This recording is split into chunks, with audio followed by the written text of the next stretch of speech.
Drony ukraińskie zmuszają Władimira Putina do rozmów, pokazując jego desperację, a nawet strach przed zamachem.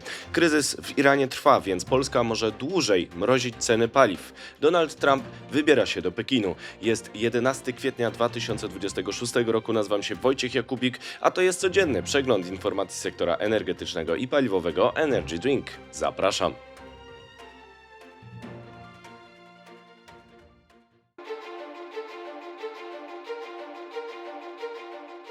Partnerem kanału Energy Drink jest Orlen. Pozdrawiam Państwa z Międzyzdrojów, gdzie rusza konferencja Gazterm 2026. Będziemy tutaj rozmawiać o polskim hubie gazowym, a tymczasem przedstawiam Państwu informacje dnia. Ukraińskie sankcje dalekiego zasięgu stawiają Putina pod ścianą. Prezydent Rosji jest gotów na rozmowy o pokoju na Ukrainie. To może być skutek tzw. sankcji dalekiego zasięgu, czyli coraz skuteczniejszych uderzeń dronów ukraińskich.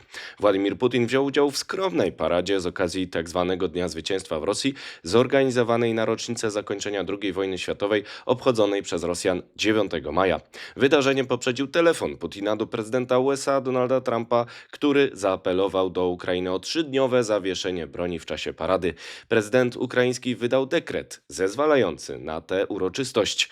Niedługo po wydarzeniu prezydent Rosji zadeklarował, że wojna na Ukrainie zbliża się do końca. Zapowiedział gotowość do rozmów o architekturze bezpieczeństwa w Europie i zaproponował jako negocjatora byłego kanclerza Niemiec Gerharda Schrödera. To istotny komunikat. Schröder w roli kanclerza doprowadził do budowy gazociągu Nord Stream 2 z Rosji do Niemiec, który został uszkodzony w sabotażu z września 2022 roku. Obecnie Schröder jest lobbystą rosyjskim i zasiada w radach nadzorczych Rosnieftu oraz spółki odpowiedzialnej za gazociąg Nord Stream 2 o tej samej nazwie. Namaszczenie Schrödera do rozmów to sygnał Rosji o chęci powrotu do status quo w relacjach energetycznych. Może sugerować, że Rosjanie będą oczekiwali w ramach rozmów z Europą znoszenia sankcji oraz powrotu do współpracy energetycznej, która systematycznie zanika po inwazji Rosji na Ukrainie. Są także przepisy wykluczające niektóre surowce rosyjskie, jak legislacja REPower EU o zakończeniu importu gazu z Rosji do 2027 roku i przygotowywane analogiczne regulacje o ropie naftowej. Według dziennika Der Tagesspiegel Niemcy są sceptyczne wobec włączenia Schrödera do rozmów. Ponadto Rosjanie nie zrezygnowali z celów inwazji na Ukrainie, w tym zajęcia jej terytorium na wschodzie i południu kraju. Testem dla Rosjan miałoby być przedłużenie zawieszenia broni, które zostało ustalone od 9 do 11 maja. Rozmówcy Reutersa w Niemczech twierdzą, że Rosjanie wysuwają fałszywe oferty, by dzielić Zachód. Są już zaś doniesienia o naruszeniu zawieszenia broni z 10 maja. Działania Rosji mogą zmierzać do zmotywowania USA do nacisków na Ukrainę, by przyspieszyła rozstrzygnięcia dzięki koncesjom oczekiwanym przez Rosjan, jak opuszczenie nieokupowanych części Donbasu, które są dobrze ufortyfikowane. Należy przy tym przypomnieć, że siły prorosyjskie w Niemczech, jak Alternative für Deutschland, która według najnowszych sondaży może wygrać wybory parlamentarne, mogą poprzeć pomysł Putina. Niemiecki Der Spiegel przekonuje, że według socjaldemokratów SPD z koalicji rządzącej kandydatura Schrödera powinna być dalej brana pod uwagę, skoro jest to jeden z warunków rozmów. Oznacza to, że Rosjanie słabną, ale wykorzystują trudną sytuację do dalszej gry na podziały na Zachodzie, a także promocję rozstrzygnięć po myśli swojej i sił prorosyjskich w Europie.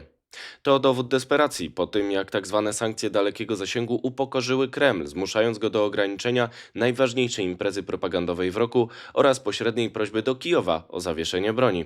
Ataki dronów Ukrainy, które można nazwać dronopadem, systematycznie uderzają w infrastrukturę naftową i paliwową Rosji, ograniczając jej logistykę wojenną, a także przychody ze sprzedaży węglowodorów. Brawurowe ataki z kwietnia i początku maja 2026 roku objęły szereg naftoportów, a także kilka tankowców rosyjskich, ograniczając możliwość zarobku Rosji na skoku cen surowców przez wojnę w Iranie. Desperacja ogarnia także samego Władimira Putina, który według nieoficjalnych informacji jest w coraz gorszej sytuacji na Kremlu. Wymagał od tamtejszej oligarchii wydatków na wsparcie inwazji na Ukrainie, a nie osiągnął żadnego z jej celów od prawie 5 lat. Trwają spekulacje na temat paranoi rosyjskiego przywódcy, który obawia się obecnie najbardziej wroga wewnętrznego, próbującego odsunąć go od władzy lub nawet przeprowadzić zamach. Kreml postawiony pod ścianą zaczyna proponować ustępstwa. Z tego względu wskazana jest lepsza koordynacja polityki Unii Europejskiej i USA, dalsze wsparcie Ukrainy, a także zaostrzanie sankcji zachodnich wobec Rosji. A teraz, proszę Państwa, czas na przegląd informacji pod patronatem Ośrodka Bezpieczeństwa Energetycznego i zaczynamy jak zawsze od Polski. Mrożenie cen dłużej. Program CPN nie zostanie wygaszony z dnia na dzień. Rekomendujemy w Ministerstwie Energii, by ten program jeszcze utrzymać, powiedział minister energii w TVN24. Obniżka cen paliw w pakiecie CPN obowiązuje do połowy maja. Spór o referendum. Andrzej Guła z Polskiego Alarmu Smogowego opuścił Radę do Spraw Energii przy prezydencie w ramach protestu wobec propozycji referendum w sprawie polityki klimatycznej. Jestem zawiedziony propozycją referendum, które będzie składało się z jednego pytania z jasno zarysowaną tezą, napisał. Prezydent złożył wniosek o głosowanie obywatelskie do Senatu. Autostrada energetyczna. Polskie sieci elektroenergetyczne zawarły umowę z konsorcjum SPE, Elfeco oraz spółkami Enprom i Aldesa o wyprowadzeniu mocy z morskich farm wiatrowych poprzez budowę linii 400 kV o długości blisko 130 km z Choczewa do linii Gdańsk-Błonie-Grudziądz-Węgrowo. Basia podrąży. Gaz-System ruszy z połową maja z drążeniem tunelu pod Lasem Nadmorskim w celu położenia gazociągu łączącego część morską pływającego gazoportu w Zatoce Gdańskiej z lądową bez ingerencji w środowisko. Maszyna do drążenia nazywa się Basia. Już niedługo Basia zacznie drążyć, pisze portal morski. Głos regulatora. Prezes Państwowej Agencji Atomistyki odpowiedzialnej za nadzór jądrowy w Polsce potwierdza, że lokalizacja projektu pierwszej elektrowni jądrowej jest odpowiednia pod względem odporności radiologicznej. Agencja nie widzi przeszkód, które miałyby stanąć na drodze do wylania betonu pod premierowy reaktor w 2028 roku, a więcej na stronie energydrink.today. Teraz wieści z Europy. Rozłam energetyczny. Szwecja zawiesza plan budowy kabla elektroenergetycznego do Danii ze względu na spór o oczekiwanie Komisji Europejskiej, że przychody z eksportu energii posłużą wyłącznie do finansowania rozwoju sieci. Szwedzi chcą budować zaś nowe elektrownie, bo nieregularna praca OZE przynosi im skoki cen energii. Ambiwalencja na Węgrzech. Peter Madziar został zaprzysiężony na premiera Węgier. Pomimo dużych nadziei na zmniejszenie więzi z Rosją, nie zadeklarował wciąż jasnego planu odejścia od surowców rosyjskich. Odblokował jednak sankcje wobec Rosji i wsparcie Ukrainy. Łotewska afera dronowa. Minister obrony Łotwy Andris Spruc podał się do dymisji po incydencie z wlotem dronów z terytorium Rosji, z których jeden spadł na pusty zbiornik paliwa 7 maja. Dron miał związek z inwazją Rosjan na Ukrainie, ale trwają ustalenia, która ze stron konfliktu go wystrzeliła. Jeszcze wieści ze świata. Oszczędności kryzysowe. Premier Indii Narendra Modi wezwał do ograniczenia zużycia paliwa, podróży oraz wprowadzenia pracy zdalnej w celu oszczędzania zasobów w obliczu kryzysu paliwowego przez wojnę w Iranie.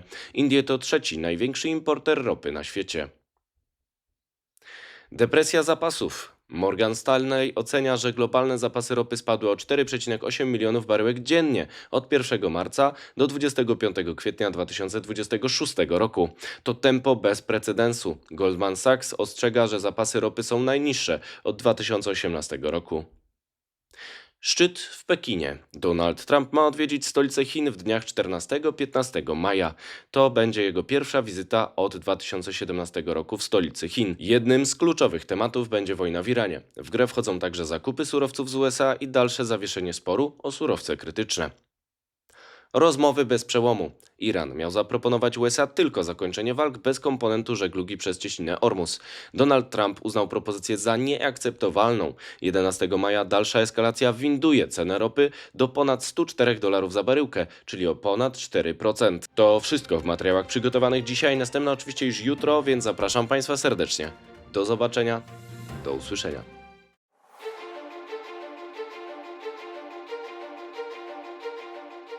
Partnerem kanału Energy Drink jest Orlen.